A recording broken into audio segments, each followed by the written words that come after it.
Bethlehem, in the territory of Judea, during the rule of King Herod, Magi came from the east to Jerusalem. They asked, "Where is the newborn King of the Jews? We've seen his star in the east, and we've come to honor him." When King Herod heard this, he was troubled, and everyone in Jerusalem was troubled with him. He gathered all the chief priests and the legal experts and asked them where the Christ was to be born. They said, "In Bethlehem of Judea, for this is what the prophet wrote. You, Bethlehem, land of Judah, by no means are you least among the rulers of Judah, because from you will come all who governs, who will shepherd my people Israel." Then Herod secretly called for the Magi and found out from them the time when the star had first appeared. He sent them to Jerusalem, saying, "Go and search carefully for the child. When you've found him, report to me, so that I too may go and honor him." When they heard the king, they went. And look, the star they had seen in the east went ahead of them until it stood over the place where the child was. When they saw the star, they were filled with joy. They entered the house and saw the child with Mary, his mother. Falling to their knees, they honored him.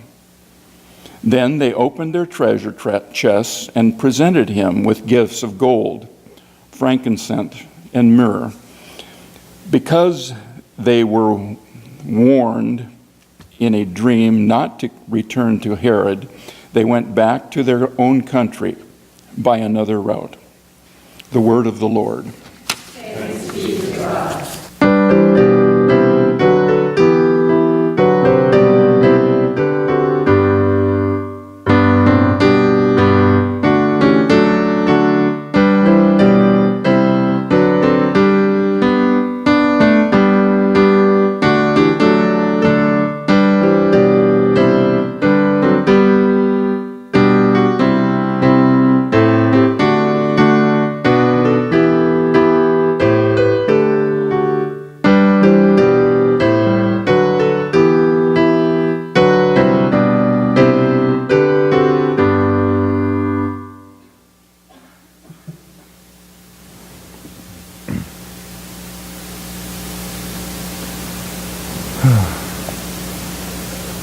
So, how many fanboys and fangirls do I have in the congregation today? Who has seen the new Star Wars movie? Few of us, okay. Who still wants to see it?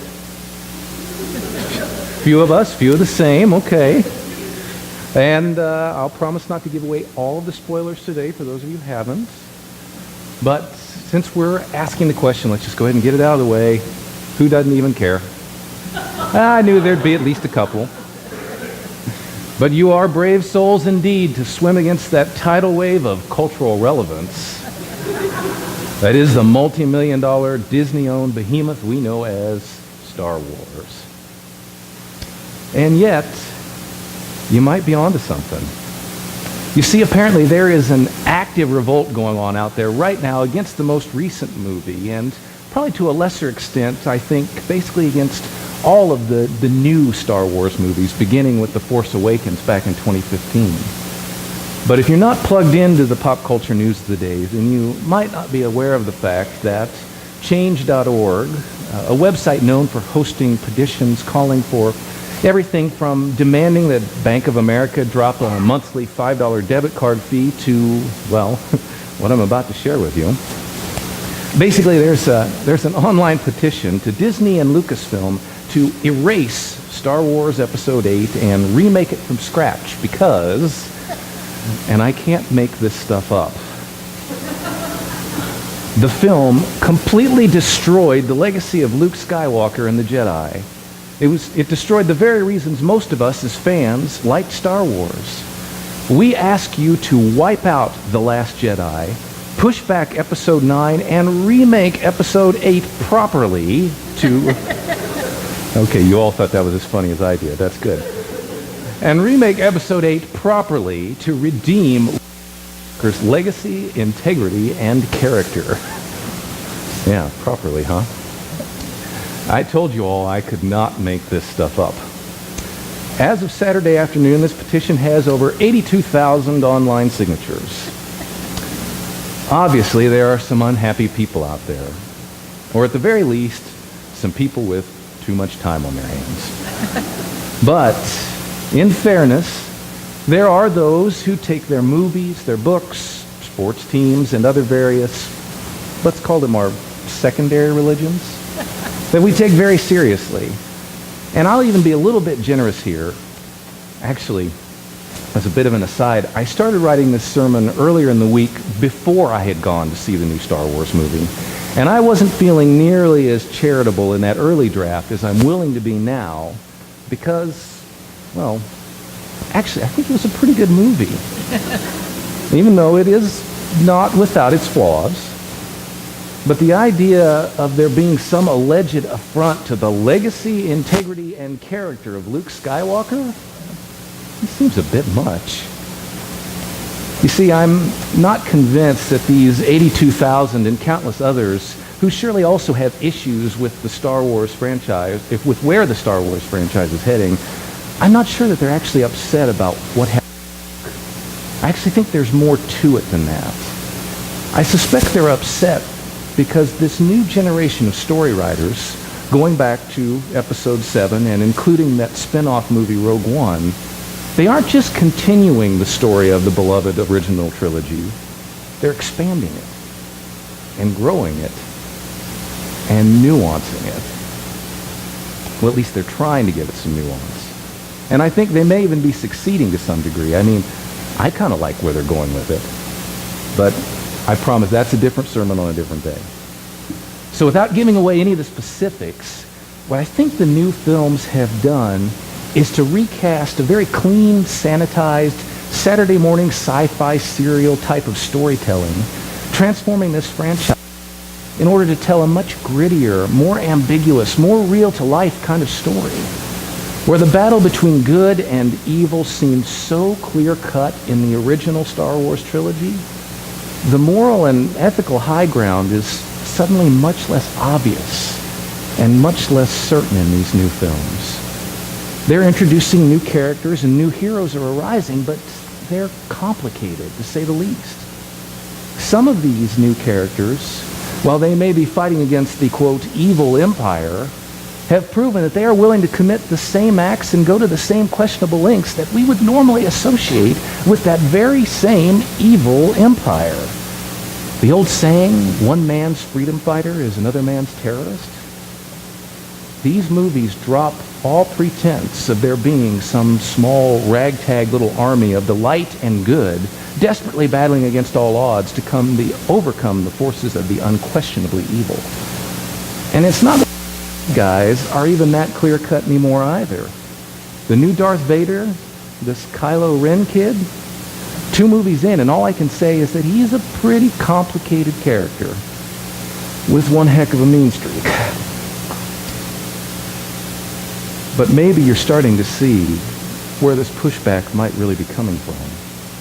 What once seemed clear and simple is now complicated.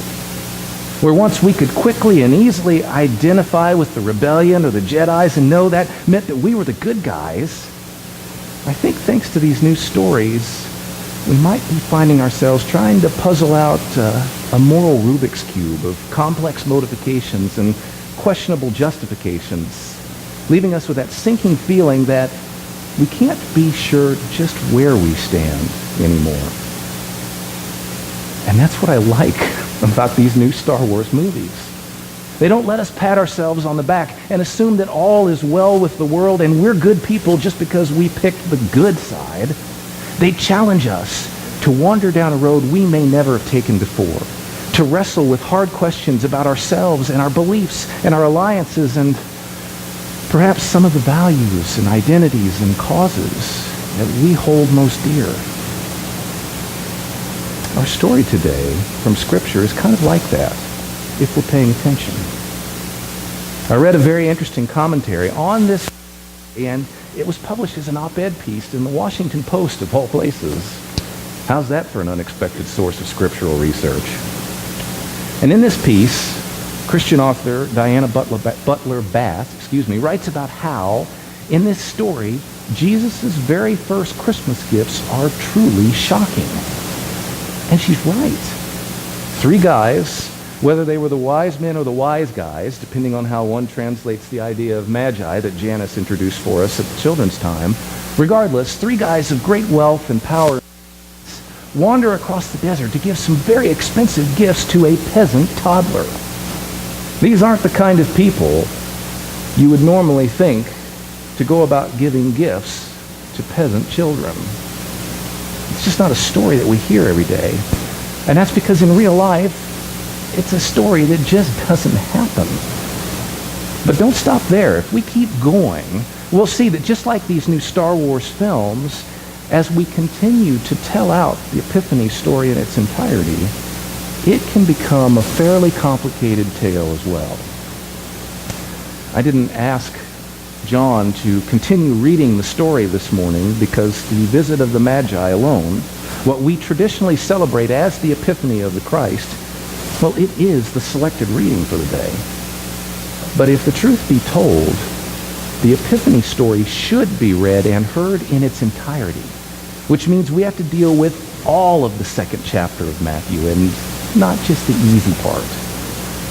For what we are able to joyously and happily celebrate as a symbol of God's love and an omen of salvation, if we will find that for the people of Bethlehem at this time, that very same star was a symbol of a king's greed and an omen of death and loss. When faced with the possibility of a challenge to his power and authority as Rome's puppet king of Israel, Herod's response was to eliminate the competition. Literally. He sent soldiers to Bethlehem, ordered them to slaughter every child 2 years old or younger. What was the life of a few peasant kids to Herod when the future of his little fiefdom was at stake? A picture in contrasts between the Magi and Herod. But if the truth be told, but the story doesn't end there. In fact, it only begins to run deeper. In order to escape the slaughter, Joseph then packs up Mary and Jesus and they flee to Egypt. They live there until they get the all clear that Herod has died and it's now 100% safe for them to return home. But even at that, they don't return to Bethlehem, but they go settle in Nazareth instead. And for the manger, that's Luke's gospel, not Matthew's. Their stories don't play out the birth in exactly the same ways. So in all this travel from Matthew's birth story, from Bethlehem to Egypt, and then back on to Nazareth, well, this doesn't make the Holy Family the first illegal immigrants and political refugees in history, but it certainly makes them some pretty high-profile ones from where we're standing. And Herod slaughtered the innocents to advance his own political career and agenda? Well, it's not the first time we've seen the government write off its own children to protect the powerful either. Now, where I had to ask you to read between the lines a little bit in order to not spoil the plot of the new Star Wars movie for those of you who still want to see it, I don't feel that same need to avoid reading between the lines in our Epiphany story today. There are no spoilers here. We've all heard this before, even if the revelations themselves may feel surprising or different. There's just the question of whether or not we can follow God there when the Scriptures, the full reading of the Scriptures, take us to a challenging and perhaps unexpected place. Because if we cannot talk about DACA, the Deferred Action for Childhood Arrivals program, which deals with children who were brought into the country without documentation, knowing that the Christ child's life once depended on his parents taking him without documentation into a foreign land, then we are missing half the story. And if we can't talk about suspending refugee settlement and enacting travel bans here in the present, without acknowledging that in the Epiphany story, Jesus, Joseph, and Mary were refugees who ended up resettling in Nazareth after their exile in Egypt, and we're missing half the story. And if we can't talk, Congress's refusal to reinstitute CHIP, the Children's Health and a lifeline to children who suffer from the double whammy of being born into both sickness and poverty, without recognizing that placing tax cuts for the wealthiest few ahead of health care for the innocents is no more Christian than Herod's slaughter of children who suffered being born 2 streets Son of God. And we are missing half the story. If you're not feeling even a little bit uncomfortable right now, you should be. Whether it's because I've challenged your own political or ideological affiliations, or left you struggling with the shame of feeling complicit in our world's continuous reenacting of Herod's deadly rule, or whether I've simply left you with that sinking feeling in the pit of the stomach when you know the preacher said something that's going to stir up controversy in the church. There ain't a one of you out there who doesn't have something to feel a little bit uncomfortable about right now. And if this story and its implications have shaken, then good. Our faith story should make us feel ways about things. Heck, if I don't find an online petition tomorrow demanding that I erase this sermon, push back next week's message, in order to redo this one in a way that, how'd the Star Wars petition go? Redeems the legacy, integrity, and character of today's scripture reading, well, I'd be disappointed. Okay, maybe that's a bit much, but I'd like to believe that the new generation of writers in the Star Wars universe is realizing that for a long time, they've been underselling the story that they've had to tell. And given the raging success of the Star Wars franchise, that's saying something. But you know what? As people of faith, we have spent a long time underselling our stories too. Yes, it's grittier and more real than that clean old narrative about getting right with Jesus and getting into heaven that we were taught as kids or that first drew us inside the doors of the church. But I'm here to tell you that in spite of the pitfalls that come along with this fuller, grittier story, telling the whole thing is far more meaningful and far more powerful than the simpler gospel that we've been too long content to proclaim alone. We have the greatest story ever told, but we've sat on the sidelines for far too long and settled for it being the greatest story undertold. It's not an easy thing. It won't be. And in fact, I don't expect you all to line up and agree with me on everything or even on anything for that matter. But we can't keep hiding our differences behind the nice parts of the story and ignore the rest of it. The Epiphany story is God's story from start to finish. And that means we have to struggle with the parts that make us uncomfortable and ashamed and angry and whatever other feelings might be rising up within us.